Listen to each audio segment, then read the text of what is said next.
quick introduction, but you all get to hear me talk for like 3 hours a day, so I know we want to move on to our guest speaker as quickly as possible, so I'll keep it short. So as the co-director of the certificate and LLM program in entertainment, media, and sports law, I want to thank the Paris Institute for Professional Formation for providing us our lunch today and for sponsoring our guests. Chick-fil-A. And it's my great pleasure to introduce Bill Handel, who is a licensed attorney, a well-known radio personality for those of us who grew up here in Los Angeles, and also the founder of the Center for Surrogate Parenting. He hosts a morning show that I listened to this morning on KFI, as I do most mornings, in which he comments on current events. He also hosts a legal advice show called Handel on the Law, which is syndicated and heard on more than 150 stations nationwide. Please join us in welcoming him. Thank you. Thank you. Can you hear me? Is the microphone on? It is? Okay. I brought sort of a history of radio that I was going to do and tell you, just from the 1930s, the politics of radio. Let me tell you what I'm actually going to talk about today. It has just blown through the water. The politics of radio, I'm in the middle of it right now, and I've been nailed, and what I said last Friday is costing KFI, the company I work for, I'm hoping only $3 million in lost revenue, if I'm lucky. And it used to be that we could say anything on radio, anything. Today, no matter what you say, no matter what you write, is out there on social media. So, let me tell you what happened last Friday. What happened last Friday is the story had just broken about Representative Frederica Wilson, who was the representative out of Florida, and her friend, and she knew this woman, Maisha Johnson, had lost her husband. That was one of the 4 Green Berets that were lost in Niger. And there was a phone call from the president made to Maisha Johnson, if you remember the story, and Maisha was in the car with Frederica Wilson. They were on their way to get her husband's body, and it was tough. On the way to Dover, driving to Dover Air Force Base in Maryland. So the phone call comes from the president to Mrs. Johnson, and Mrs. Johnson, instead of taking it on a handheld, put it on speaker. And Frederica Wilson, Representative Wilson, was in the car and heard the conversation. The president didn't know she was in the car. He thought he was speaking only to the widow of Sergeant Johnson. After the phone call, Frederica Wilson held a press conference saying that the president was totally disrespectful to the widow of the slain soldier, that effectively it was a throwaway, that he treated her with complete contempt when that phone call was made. I wasn't there. All I can do is surmise what happened. One of the things that the president said, as a matter of fact, there were 2 lines, and of which are in contention, is, your husband signed up for this, and even though he signed up for this, this is hard. The way it was described by Representative Wilson in a press conference after that phone call was made is the president treated it with complete disdain. Hey, your husband signed up for this anyway. Why are you bitching? Implicitly. It's hard anyway, and that exploded. It became a national story. And there were a lot of us who were a little offended by that. First of all, let me tell you, I'm not a Trump fan, and let's start with my premise. I think Donald Trump is inherently unfit to be the President of the United States. I don't think the man has the qualifications. I don't think he has the temperament. I think that he may very well go down as one of the worst presidents we've ever had. So we start with that premise. Whenever I say something good about the president, I get attacked by the Trump haters. And it's tremendous. I'm a shill for Trump. All I am is a right-wing Republican Christian because because I'm against Trump. And I come back with, my rabbi would really be interested in hearing that conversation with you. And I'm not exactly a Republican. I am not, just for my personal views, just to let you know, I'm an independent. I happen to believe in gun control, which I can't anymore because that's crazy. Women's rights, no issue. Abortion, no issue. First Amendment, fanatic. Illegal borders. I used to be a lot more conservative than I am. Actually, I once advocated for helicopter gunships on the border to really curtail the number of people coming in. So it's been a little controversial. But anyway, that's me. That's where I came from. Okay, so you sort of know I'm all over the place. And so I was discussing with John Thomas. John Thomas is on the board of trustees here at the school, and you went to graduate school here.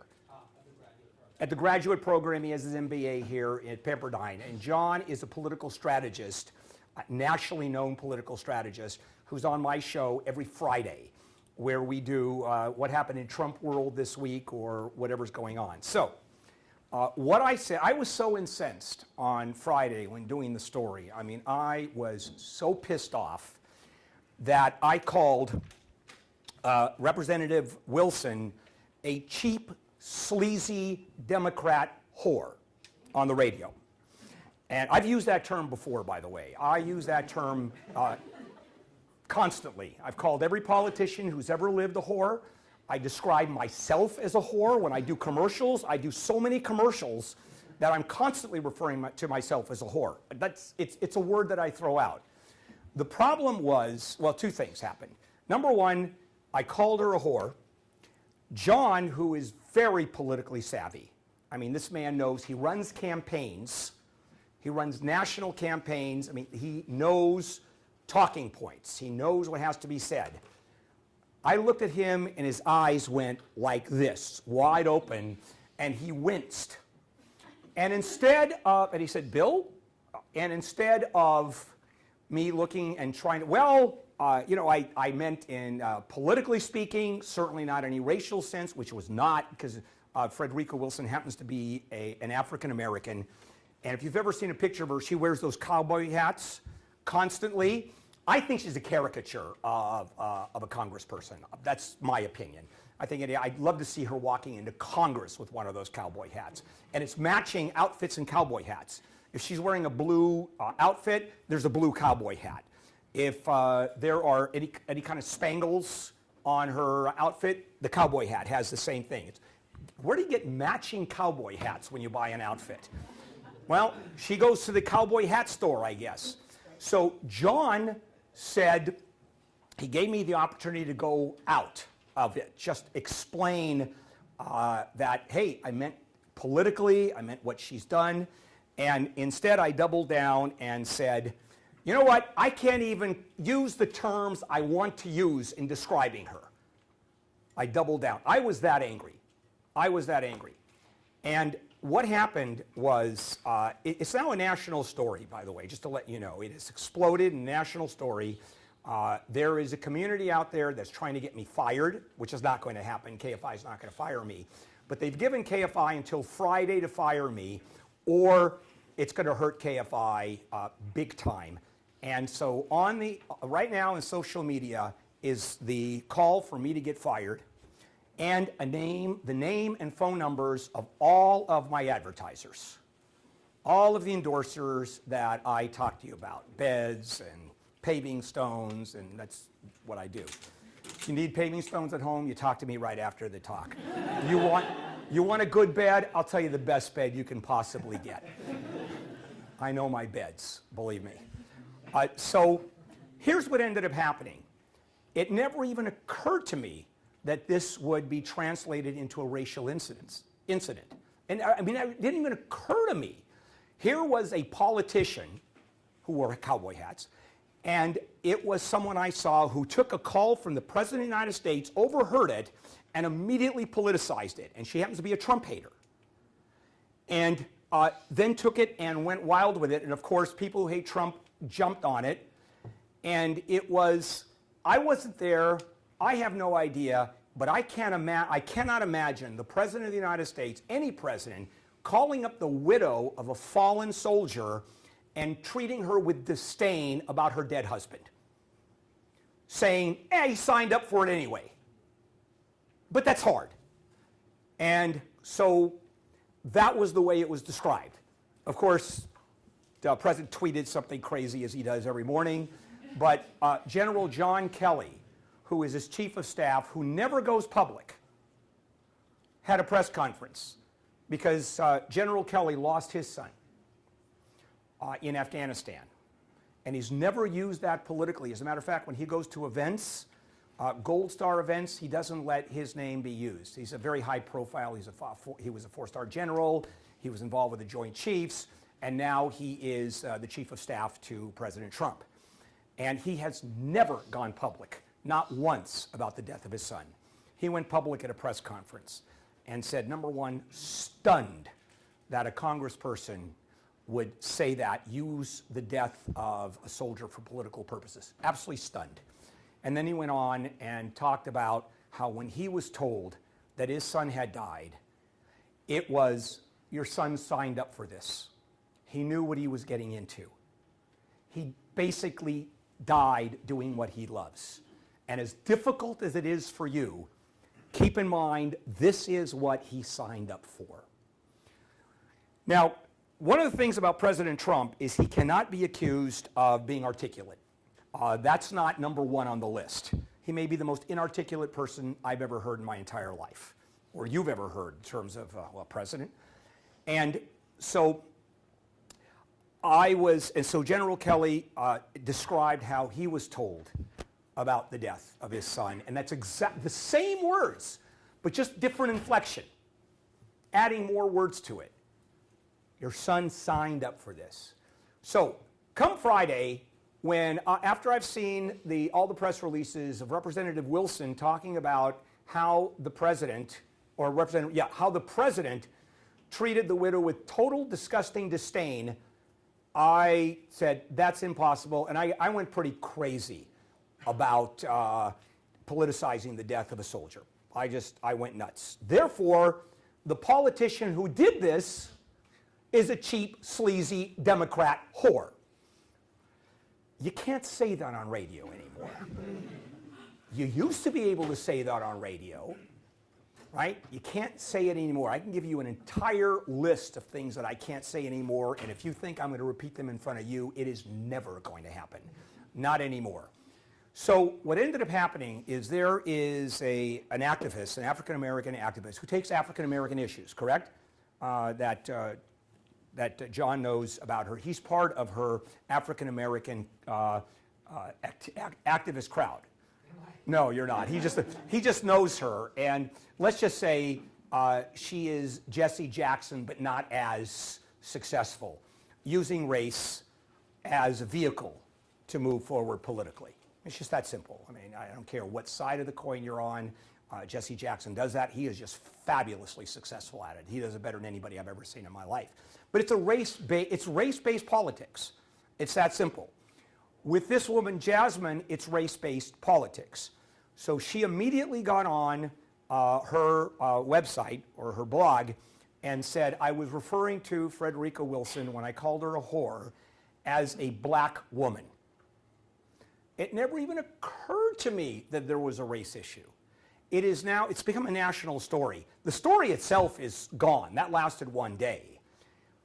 The social networking to get me fired, that is going on, and it's going to get more and more and more. This is the second day, third day. Yesterday, KFI, we received several hundred phone calls calling for my firing. By the end of the week, it will be several thousand phone calls calling for my firing. And if not, the advertisers will be notified, and we're going to, we the activists are going to, in fact, destroy, we're going to boycott your business, and we're going to destroy KFI.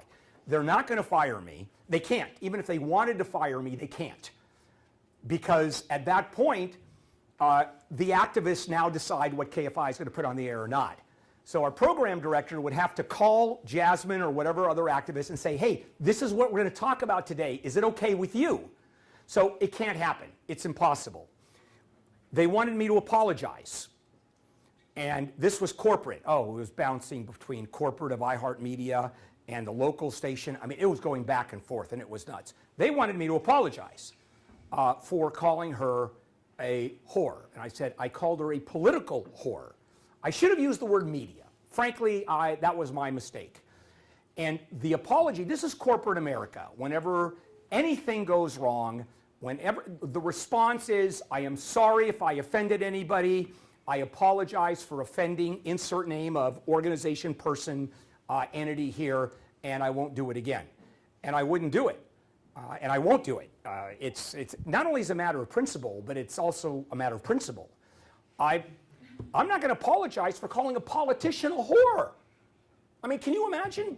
You can't call politicians whores anymore? I mean, that's their legal names. They actually go in and change their names to whore in the middle of their name. That's their middle names now. I mean, it's a given. So I wouldn't apologize. And then they were, well, how about apologizing for the fact that you didn't understand the sensitivity, which I didn't. I should have understood that me calling her a whore, and this we're talking about in this climate, it was crazy. I mean, so many things were going on at this time okay, that was stupid on my part, but it was stupid, and they wanted me to apologize for missing the signals out there. And I'm sorry I missed the signals out there. This is what I do. I'm a talk show host, for God's sake. I'm not going to apologize for not seeing what the headline was going to be. So right now, we're in the middle of it. And if you go on any of the blogs, you can see what's happening. Just look up Bill Handel. And Bill Handel, Frederica Wilson, KFI, firing, you'll see it. Whatever you do, please do me a favor and don't call any of my sponsors and demand that I get fired. I don't need another one of those. I've got plenty already. But let me go into now the politics of this. It has reached the point where the sensitivity level is so high that it all becomes politics. I do an issues-oriented show. I should do an issues is sensitive to every group out there show. I can't make fun of anybody who is LGBT. Impossible. Can't make fun of them. That's off the table. I used to make fun of people who are gay, but then I make fun of everybody. There is no group of people that I do not make fun of. The only pass I have is I can make fun of white, old Jewish men. There I get my pass. I can make fun of the size of my penis. White, old Jewish men. Not big. I can make fun of the fact that I am Jewish, so I do money jokes all the time. I mean, I can be as anti-Semitic as I want. I can't make fun of the LGBTQ community. I can call them queers, but that's only because the gay community has co-opted that word. And they use it themselves now. It was brilliant what they did. It was a pejorative term. And they owned it and now call themselves queer, the queer nation, for example. And so I can use that because it's not considered a pejorative. I can't use anything else. For example, one of the things that I used to refer to gay homosexual men were fagelas. Not fags, fagelas. It is a Yiddish term which means a little tiny homosexual. Can't do it, it's off the table, it's too offensive. It's list after list after list. So talk radio, which used to be so open, so controversial, those days are gone. You can't do it. Now, navigating it is, you can still do it, and KFI has had its history of talk show hosts really screwing the pooch. Does that offend dogs? Am I allowed to do that? Or is that off the table too? Really screwing the pooch.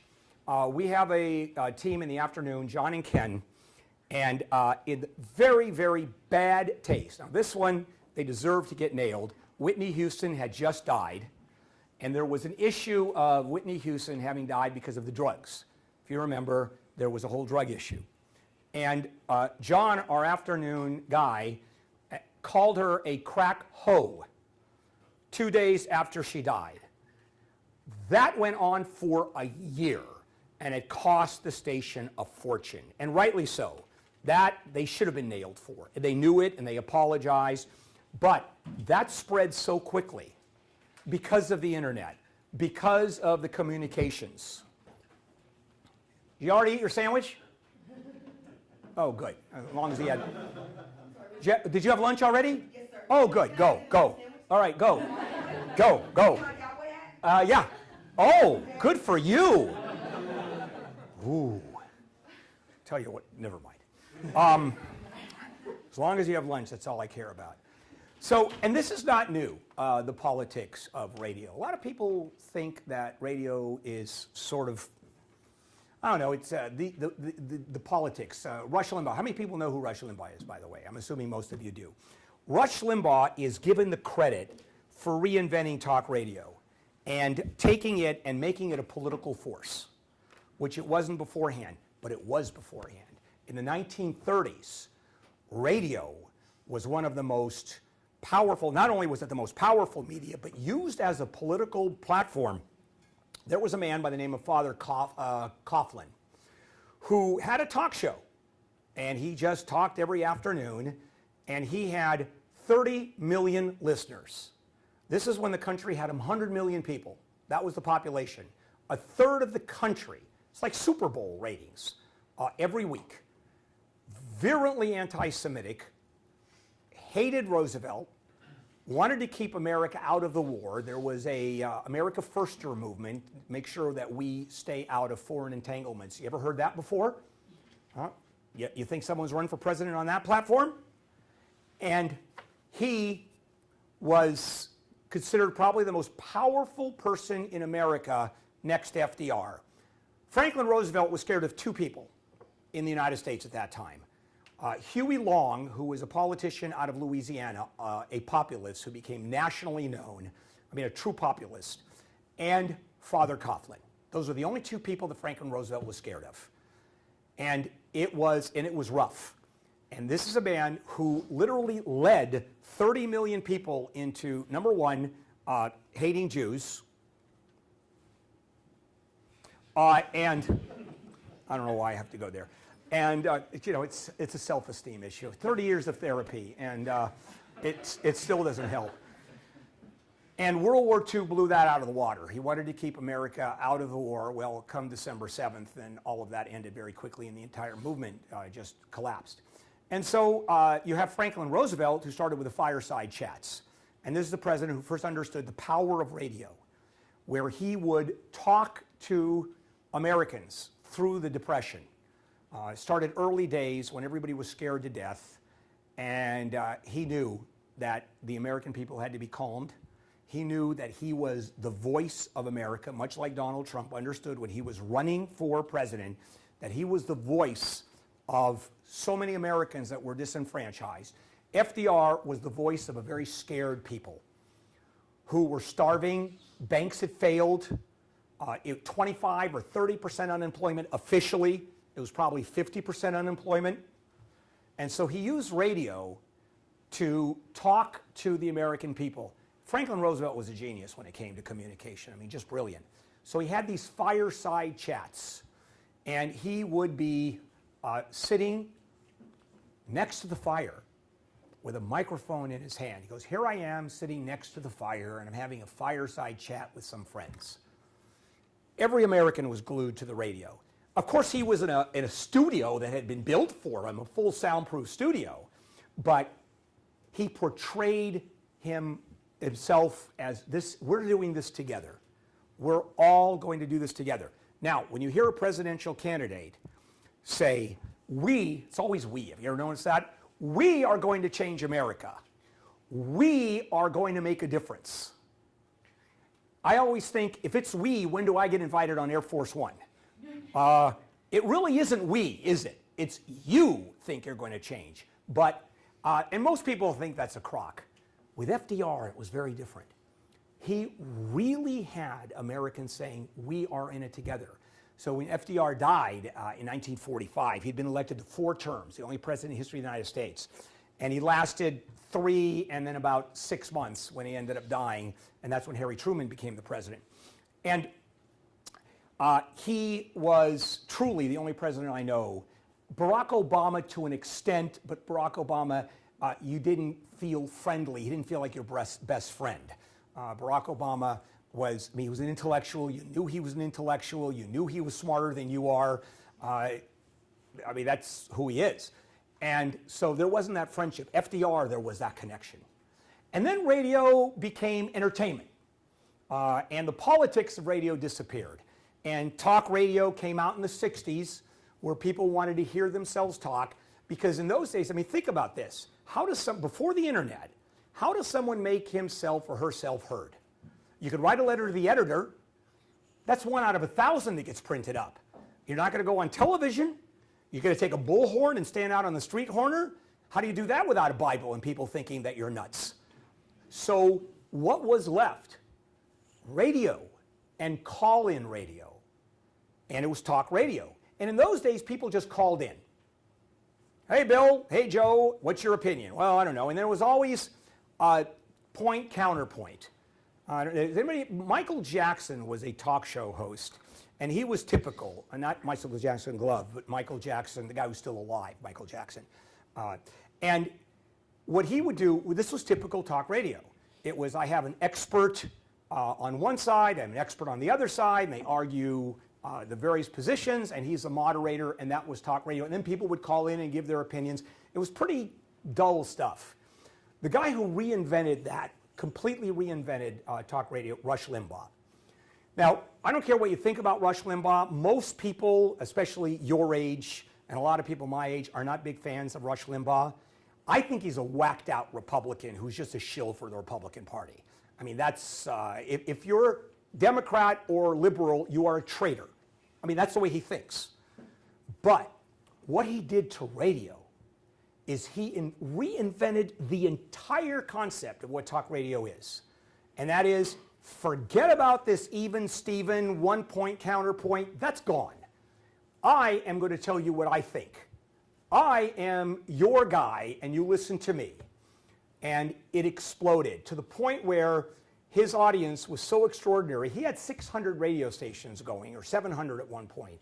And there were restaurants that put up speakers, and people would come in, much like Super Bowl games, or much like football games when you go to a bar and you watch football. Those were Rush rooms, where people would come in and listen to the Rush Limbaugh show every day as a collective group, like a football game, when you go to the bar. And then, if you look at history, the contract for America started with Rush Limbaugh. He and Newt Gingrich created this entire contract for America and spun America on its ear. Changed the politics completely. So, is that political? Yeah. Influential? Yeah. Is radio today as influential? No chance. The only influence I have is when I call a politician a whore. Then I become influential. As far as anybody following politics, no. Sean Hannity, you know who Sean Hannity is. All right? Sean Hannity is a shill for Donald Trump. They're best friends. Matter of fact, when Donald Trump shows up on Hannity's show and Mr. Inarticulate, Trump doesn't know what to say, and he's trying to make a point, Hannity will in fact finish it for him. It's an interview of one guy asking one guy. He's asking himself questions, effectively. There's nothing like interviewing yourself to have a really good interview, and no one ever disagrees. And so it's gone full circle. It's gone from the days of this America First virulent anti-establishment, anti-Democrat, anti-FDR, anti-involvement in foreign affairs with Father Coughlin in the 30s, and then part of talk radio, and it still exists today. Preachers, preachers love talk radio. There's nothing like a good fire and brimstone preacher on the radio. What a perfect avenue for talking to people. I mean, what a platform. Anybody's ever driven in the South and listened to radio, Christian radio? Man, it is spectacular. The fire, the brimstone, you can't do that on television. Television is too cool of a medium. Cool meaning you can't explode on television. You have to be cool, calm, collected, because if you do the histrionics that you do on radio, you look like a buffoon. You look like a clown. I mean, John is a CNN regular. He's on contract to CNN. Super Republican, defends Donald Trump. with this crowd. That's terrific. But he does it, where does he get his credibility? He does it in a very calm manner, and there's the credibility. Radio, you can go crazy.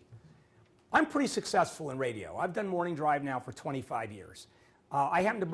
My morning show, and here I am with self-kudos, good for you, Bill, aren't I a great guy, is the most listened to morning talk show in the United States.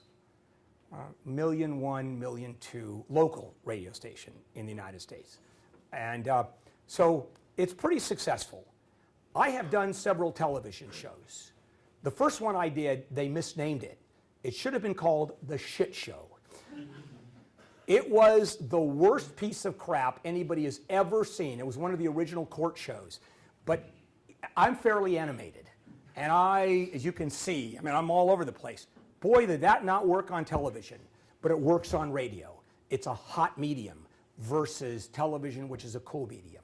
So we've seen it go through all of these cycles of hugely politically influential to only entertainment to then you have talk radio being invented, but it gets mamby-pamby, where no one really pays attention and it's just sort of noise in the background, to hugely politically influential, again, starting with Rush Limbaugh, to offending everybody you possibly can and getting in huge trouble with it, which is me today.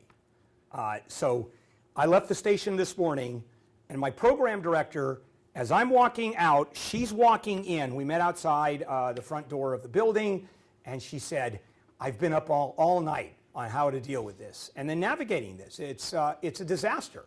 It's very difficult. Why? Because I misspoke. And I don't even think I misspoke. I called the politician a whore. And here's the news. Number one, if it's an ethnic minority, there's no such thing as a whore anymore. It doesn't exist. You limit yourself to, and even women you can't call whores, although, men you can call whores. Today, I called Hillary Clinton a whore constantly. I called Bill Clinton a whore constantly. Who did I call? I called Marco Rubio a whore. Ted Cruz I called a whore several times, many times. Hey, you can't do that anymore. Political correctness. Have you noticed, what year, you're all in a different year. What year class is this, by the way? Does it matter? It's all over the place? All right, so even you had to notice the political climate and the sensitivity has changed so much over the years. And it's getting harder and harder and harder. First of all, it's getting harder and harder to even go to law school because it costs so much damn money. When I went to law school, you're going to love this, or maybe not. Maybe you'll just be jealous. There was an uproar at the school when they raised the costs from $45 a unit to $65 a unit. There was damn near a riot in the school. How much is it now? 60 grand? It's about $1,800 a unit, $1,800 or $1,900. A unit. God. And I really was upset at $65 a unit. I went to law school a few years ago. By the way, I have a tremendous legal education. I went to a law school that is now defunct, Whittier Law School, because no one can pass the bar. Last year, they had 22% pass rate. And at that point, you go, okay, we're going to give up the ghost. We're finished. And when I went to school, our pass rate was in the 80s. There were two law schools in California that were always vying for number one, McGeorge up in Sacramento and Whittier Law School. Mainly because it was a 3-year bar review course, and that helps a lot. The rest of it didn't matter. So, you've noticed, and you're going to go out there and deal with political correctness. Oh, let me tell you how much fun you're going to have. I don't envy you getting out there. Well, first of all, you'll never get a job, so that's helpful. Second of all, you're going to be in jail. Not in jail. You're going to be in debt for, hundreds of thousands of dollars. Learn to make coffee at Starbucks. I always love people. I do this to people all the time. Whenever I have interns who come to the station, and now they graduated in radio, television, or communications, or journalism, insert name of school here, particularly private school, costs as much to go to 40 years university at a private school as it does here almost. So they come out $250,000 in debt, and they now start interning for us, and if they're lucky, they'll get hired by KFI for minimum wage. And if they're lucky, they will be promoted a year later for minimum wage, but they have a better title. And hey, welcome to the world of radio. It's that bad. And at least in law, I think you're going to have an easier time. Not an easy time, but probably an easier time. So, and how many Starbucks places can you go to anyway? I mean, how many times can you apply for? All right, so let me do this. I know I've got, 15 minutes to go, so let me answer some questions. If anybody has any questions. Yes, sir. When did you notice this political correctness thing start to change? Because I've been listening to you for close to 20 years. Don't say that. And I Don't say I that. know that every time you say something controversial, you always say, send emails. Oh, yeah. No, because I know it immediately. No, I know. So it's not that you haven't been aware of Right. this for a long time. That's a good point, but it's one of those things where you don't notice it until it's there. It's the frog in the pot of lukewarm water that you put the fire under, and it gets hotter and hotter by degrees, and all of a sudden, look around, the water's boiling, oh my God, this is hot. That's the same thing with political correctness. As you deal with it a little bit, then it gets a little bit more intense, and a little more intense. I never thought that I could get into this much trouble calling a politician a whore. Never in a million years that I thought that was going to happen. And it's going to end up cost this, as I said, it's going to cost the station probably $3 million for the next year. That's a big hit. But do you think it's Trump that No, it's all of it. Trump has a lot to do with it. Well, not the political correctness part. Trump goes the other way, but the sensitivity part, it's so polarized, it's insane. I mean, I don't even know how to describe it. Tell me how Donald Trump got elected president, would you please? Explain a Trump presidency to me. Explain how a guy in an Access Hollywood audio talks about grabbing women's private parts and how great he is, and his wife is 5 feet behind him and thinks it's great. And he becomes president of the United States. Tell me about a guy who will look at you in the face and say Barack Obama was born in Kenya, and I have the proof. Let's elect him for president. I don't understand any of it. And so I got my lesson in terms of what it was, and there is a whole political thing that's going on. I just hit it perfectly. I mean, I just hit it at the right moment, at the right time to get nailed. There are things that I have said that I should have been nailed for over the years. I mean, nailed. Nothing ever happened. Fell off the radar. This one was the perfect storm. This moment, this comment, this circumstance, this woman, done. I'm finished. Yes, Professor. So you obviously started in law school. Are there sort of skills you think that sort of lawyers have that translate well to radio, or is it just a big coincidence? There are no skills that lawyers have that translate anything to law or to life itself. You learn nothing here. No, I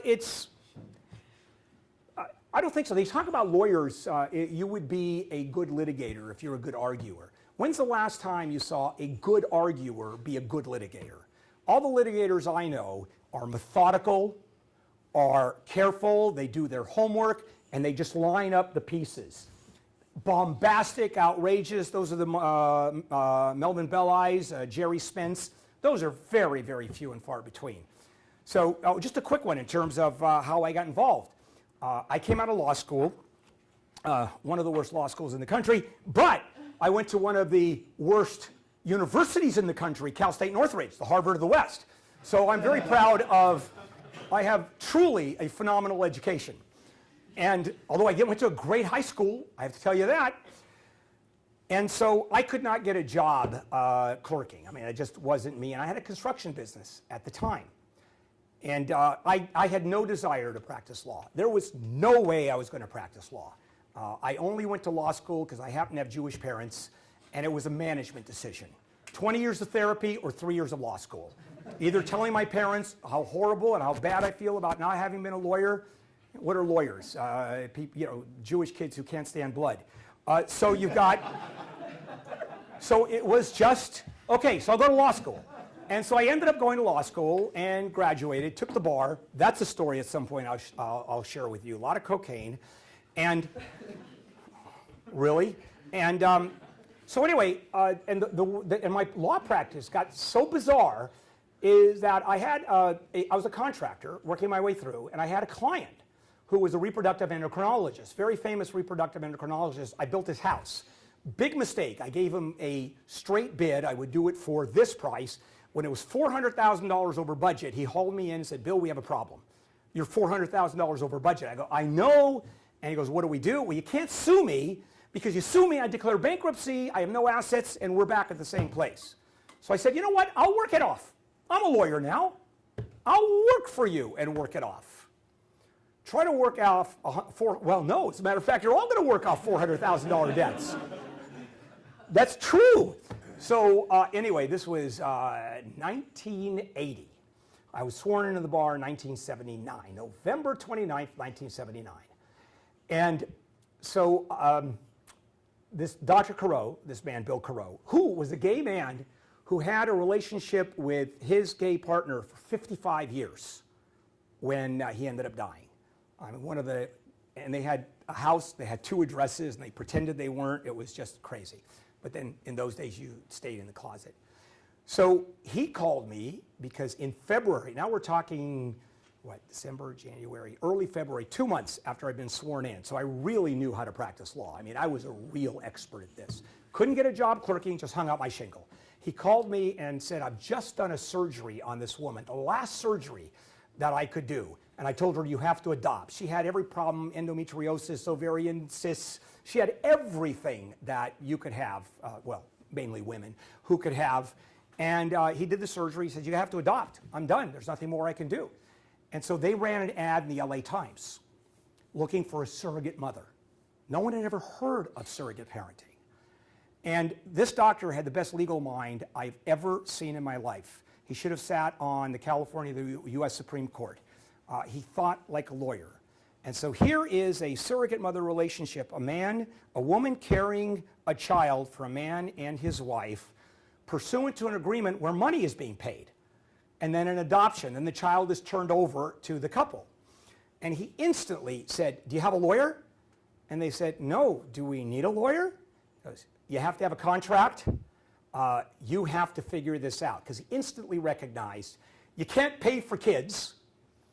That they call that slavery. Look at a $5 bill. Okay, you'll see Abraham Lincoln on it. 1863, Emancipation Proclamation, and then the 14th Amendment. You can't pay for kids. You can't pay for custody of a child. You can't pay to adopt a child. You certainly can't force a woman who's carrying a child to turn over a child.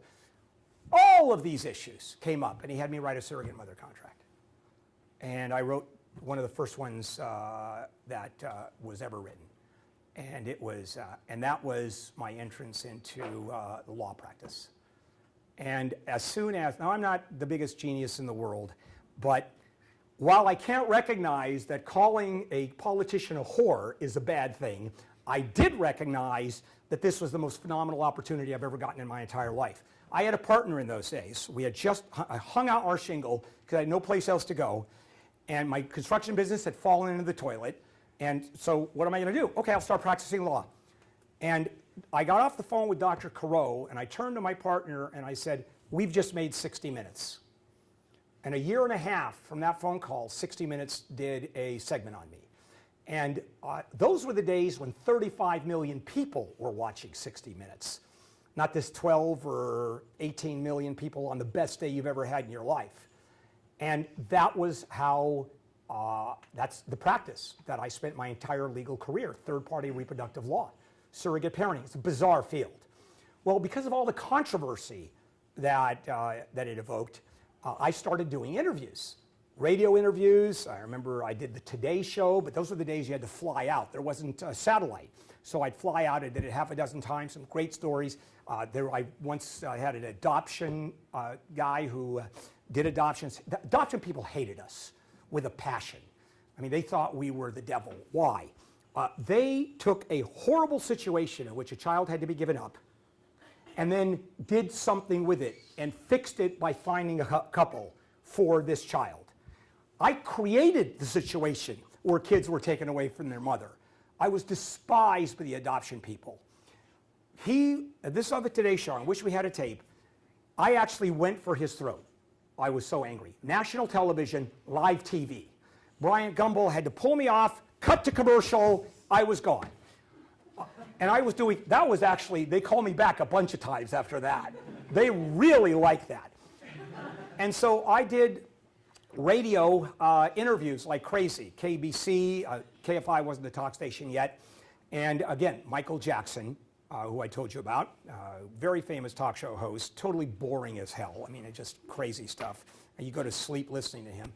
And he, so I was on his show a bunch of times, and the program director walks down the hall one day and said, Bill, God, I'm listening to your interviews. You're better than half the people I have here on the show, on the station. I go, no, I'm better than all the people you have here on the station.